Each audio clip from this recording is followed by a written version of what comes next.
mengukirkan tinta emas pada negeri cincin api. Ku tatap lambaian lunglaimu, bersimpuh darah. Perlahan para pengundal kianat mencabut kilatan pedang, melumat.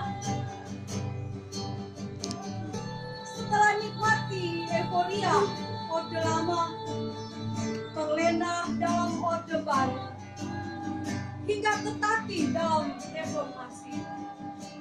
Merah putihku, berbalinglah parang sejenak mata, lepaskanlah jubah lelahmu. Nusantara telah menanti lambaian tenungmu. Di dalam nama Tuhan, masa telah genap 71 tahun bagi Indonesia. Hati Tuhan sedang tertuju atas Indonesia dan bangsa-bangsa. Tuhan sedang melakukan penghukuman atas Babel dan Tirus. Tuhan sedang memukul mundur dan menghabisi semua musuh-musuhnya atas Indonesia. Semua bentuk perbudakan, perjinahan, jasmani rohani, perjanjian-perjanjian kegelapan, okultisme, tenung sihir, penyesatan, kutuk dan tumbal dipatahkan dan dihancurkan. Kami angkat perjanjian darah anak domba Allah dan perjanjian-perjanjian ilahi Tuhan. Suatu perjanjian yang mengalahkan semua perjanjian kegelapan yang ada di Indonesia. Membatalkan semua tumbal dan penuntutan. Menaklukkan hukum dunia dan alam. Dengan kuasa otoritas Tuhan kami tahan semua bentuk manifestasi dari antikris. Antikris belum saatnya muncul karena masih ada yang menahan. Kami tahan semua bentuk bencana alam. Kami tahan semua jenis wabah, penyakit dan kelemahan. Dan kami tahan semua kecelakaan dan kematian yang sia-sia. Indonesia memasuki hari yang baru dan zaman yang baru. Masa bahagia, masa yobel yang besar, masa kebangkitan besar. Masa Tuhan sedang membawa kami terbang lebih tinggi lagi. Kami mengalami masa keemasan dan puncak kejayaan. Masa mujizat dan keajaiban supranatural. Sign and wonder, Tuhan sedang memulihkan segala sesuatu. Kami duduki gunung-gunung atas Indonesia. Gunung spiritual, gunung pemerintahan dan politik, gunung perekonomian, gunung pendidikan, gunung agama, gunung media, gunung entertainment, gunung keluarga dan gunung kesehatan. Gunung-gunung diduduki menjadi tempat kesukaan Tuhan. Tempat Tuhan mencurahkan berkat-Nya mengalir kepada kami atas bangsa Indonesia. Ini waktu pemindahan dari tangan orang-orang fasik dan dunia kepada kami gereja-gerejanya. Tuhan sedang memberikan hati yang baru dan roh yang baru atas bangsa Indonesia. Tuhan memberikan hati yang taat dan menjauhkan hati yang keras. Hati kami selalu tertuju kepada Tuhan. Dan Tuhan menjadi yang terutama dalam hidup kami dan bangsa Indonesia. Kami terus petik dan mainkan kecapi kami. Yesaya 60 sedang terjadi. Kambing domba kedar dipersembahkan di atas mezbah Tuhan. Dan Tuhan berkenan atas Indonesia.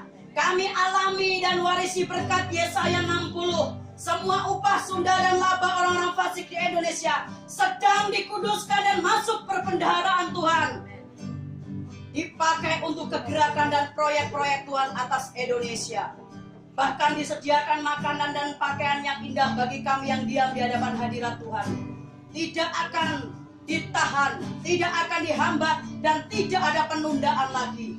250 juta jiwa atas Indonesia dan 5 miliar jiwa atas dunia sedang mengalami tsunami lawatan dahsyat dan gelombang penuaian terbesar. Roh pertobatan, roh takut akan Tuhan, dan roh pengenalan akan Tuhan sedang dicurahkan atas dunia dan Indonesia. Dan ketujuh roh Allah menerangi dunia. Bumi penuh dengan pengetahuan tentang kemuliaan Tuhan seperti menutupi dasar laut.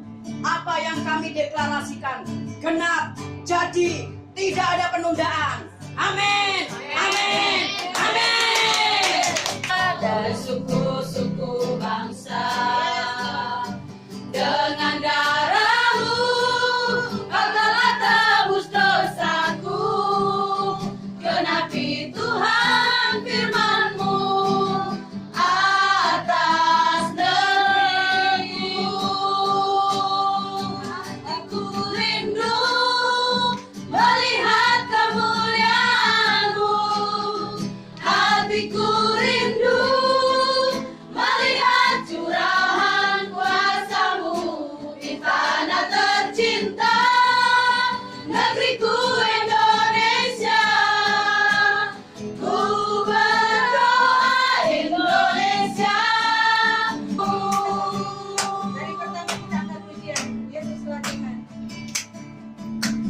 Yesuslah Tuhan yang layak ditinggikan,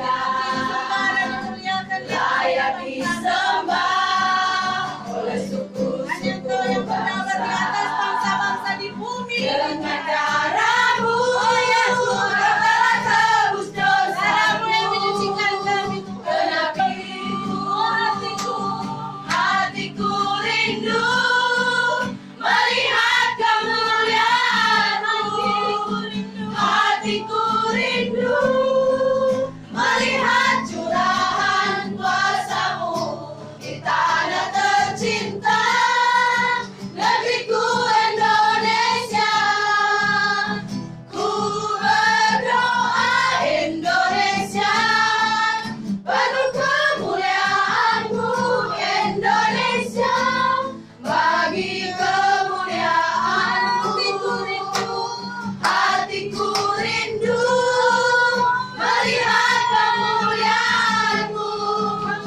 Hatiku rindu melihat curahan kuasa kemuliaan-Mu Indonesia, bagi kemuliaan-Mu. Ku berdoa Indonesia, penuh kemuliaan-Mu Indonesia, bagi kemuliaan-Mu. Indonesia, bagi kemuliaan-Mu. Indonesia, bagi kemuliaan-Mu. Yesuslah Tuhan yang layak ditinggikan, layak disembah oleh suku-suku bangsa. Dengan darah-Mu Kau telah tebus bangsaku. Genapi Tuhan firman-Mu atas negeriku. Hatiku rindu melihat kemuliaan-Mu. Hatiku rindu melihat curahan kuasa-Mu di tanah tercinta, negeriku Indonesia. Ku berdoa Indonesia, penuh kemuliaan-Mu Indonesia, bagi kemuliaan-Mu. Ya Yesusku, nyatakan kemuliaan-Mu. Ya Yesusku, nyatakan curahan kuasa-Mu di tanah tercinta, negeriku Indonesia. Adalah seorang nabi dan hakim perempuan satu-satunya dari zaman kerajaan Israel di dalam perjanjian lama dan tanah. Dan kedua dari Kak Mati. Yang nomor dua, terima kasih Singkat untuk supaya, kesempatan. iya. Yang nomor 2 sama nomor 3 itu keluarganya, asal usulnya dan Satu. masa lalunya. Di sini kami dapat satu ringkasannya. Kisahnya diceritakan dalam pasal kitab Hakim-Hakim, yakni pasal 4 dan 5. Kisah pertama berbentuk prosa yang menceritakan kemenangan pasukan Israel yang dipimpin oleh Jenderal Barak yang dipanggil Deborah, namun ia bernubuat bahwa ia sendiri tidak akan menang melawan Jenderal Sisera orang Kanaan. Kehormatan itu jatuh ke tangan Yael, istrinya Heber, seorang tukang tenda suku Keni. Yael membunuh Sisera dengan memakukan paku tenda ke kepala Sisera ketika ia tidur, dan tak banyak terus asal usulnya dan masa lalunya tak banyak yang diketahui tentang kehidupan pribadi Deborah. Ia tampaknya menikah dengan seorang lelaki yang bernama Lapidot, yang berarti obor. Tetapi nama ini tidak ditemukan di luar kitab Hakim-Hakim, dan mungkin hanya menunjukkan bahwa Deborah sendiri memiliki semangat yang berapi-api. Deborah adalah seorang penyair dan ia menyampaikan penghakimannya di di bawah pohon kurma di Efraim. Sebagian orang menyebutnya sebagai ibu dari Israel. Setelah kemenangannya atas Sisera dan pasukan-pasukan Kanaan, seluruh negeri aman selama 40 tahun. Yang kita ambil untuk diaplikasikan dalam kehidupan kita sehari-hari. Jadi Deborah dia adalah pemimpin suatu bangsa. Yang kedua, dia membantu menyelesaikan perselisihan mereka. Yang ketiga, dia juga seorang nabi yang memberikan petunjuk Tuhan kepada bangsanya. Dia dihormati oleh semua orang.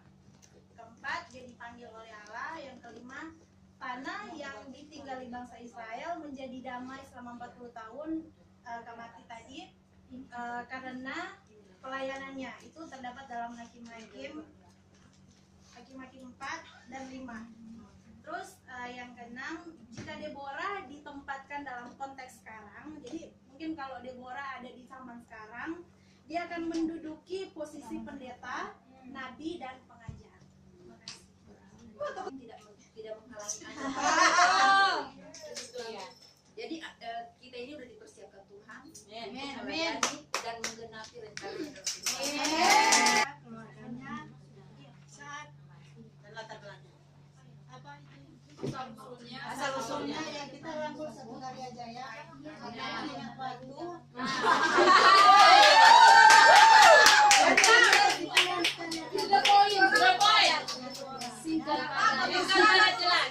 Coba yang ngomong satu ya. Berkata yang menjadi latar belakangnya dari bangsa Moab, bangsa yang tidak mengenal Allah, menyembah penyembahan berhala, pemujaan arwah-arwah. Mereka mengikuti Naomi yang berkata, bangsamu, bangsaku, Allahku, Allahku. Pulanglah ke tanah Yehuda.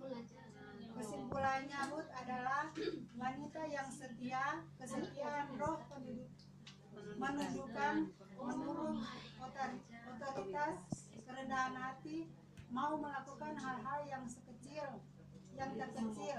Walaupun Naomi yang dia layani adalah orang yang tidak gampang dilayani, tetapi Ruth benar-benar setia dan penuh kerendahan hati sehingga dia sampai mendapatkan Boaz. Itulah upah dari keselamatan, kesetiaan dan ketulusannya. Dan seperti Boaz yang memelihara Ruth.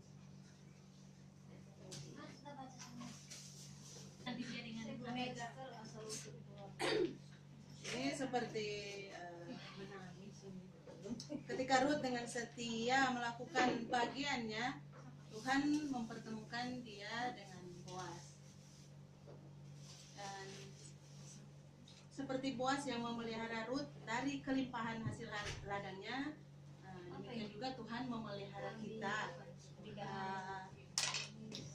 dan mencurahkan berkat-berkat demi kebaikan kita. Tuhan menganugerahkan kekuatan jasmani, rohani, dan setiap pemberian yang baik yang kita terima yang berasal dari Allah. Terima kasih. Asal usul atau masa lalunya kita belajar bahwa di dalam Ruth adalah seorang Moab yang sebenarnya hampir tidak mungkin masuk dalam silsilah garis keturunan hingga kelahiran Tuhan Yesus. Tapi Ruth memiliki karakter-karakter yang sangat disukai oleh Tuhan Yesus.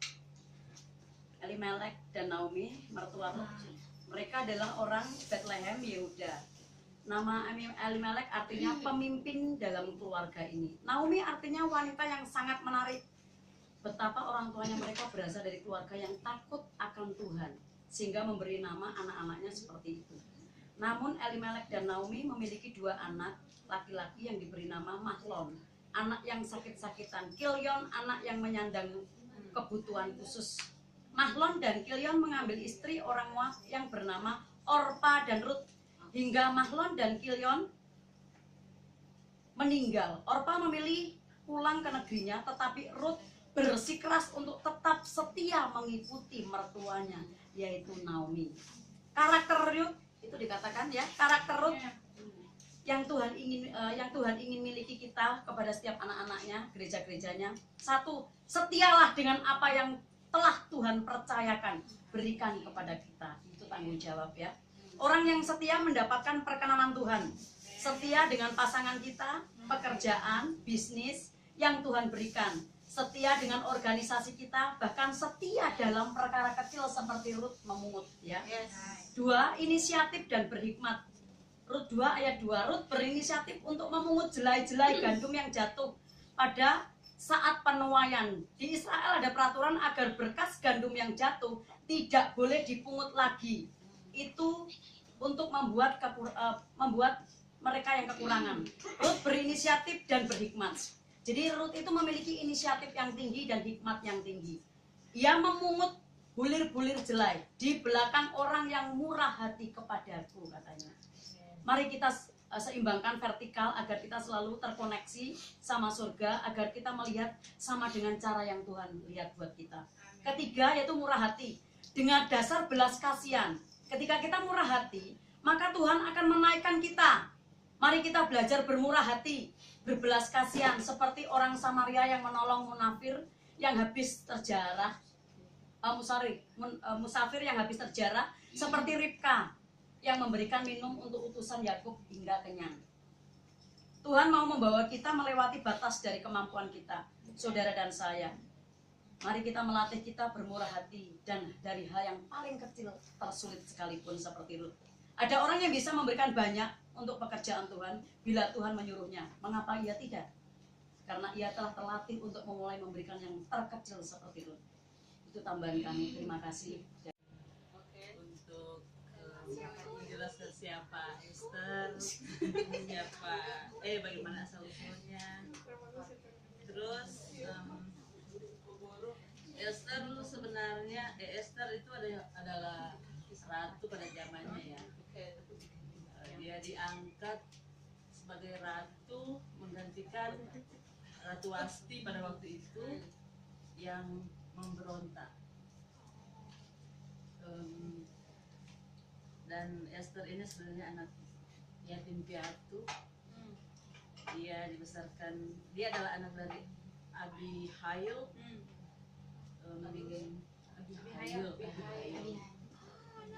Yakni saudara, dia adalah anak dari Abihail dan dia dibesarkan oleh Mordekai pada waktu itu adalah raja. Segitu aja sih. Saya akan melanjutkan bagaimana Tuhan memakai hidup Esther. Berawal dari ketika Ratu Wasti membangkang kepada Ahasiweros, yaitu raja. Esther memohon kepada raja agar dapat menyelamatkan bangsa Yahudi.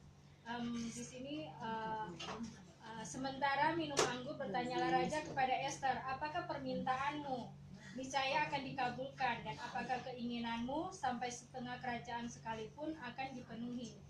Maka Esther menjawab, meminta permintaan dan keinginan hamba ialah jikalau hamba mendapatkan kasih raja, dan jikalau baik pada pemandangan raja mengabulkan permintaan serta memenuhi keinginan hamba, datang pula kiranya raja dengan Haman ke perjamuan yang akan hamba adakan bagi raja dan Haman, maka besok akan hamba lakukan yang dikehendaki raja. Terima kasih. Pelajarannya, Esther tidak kepahitan.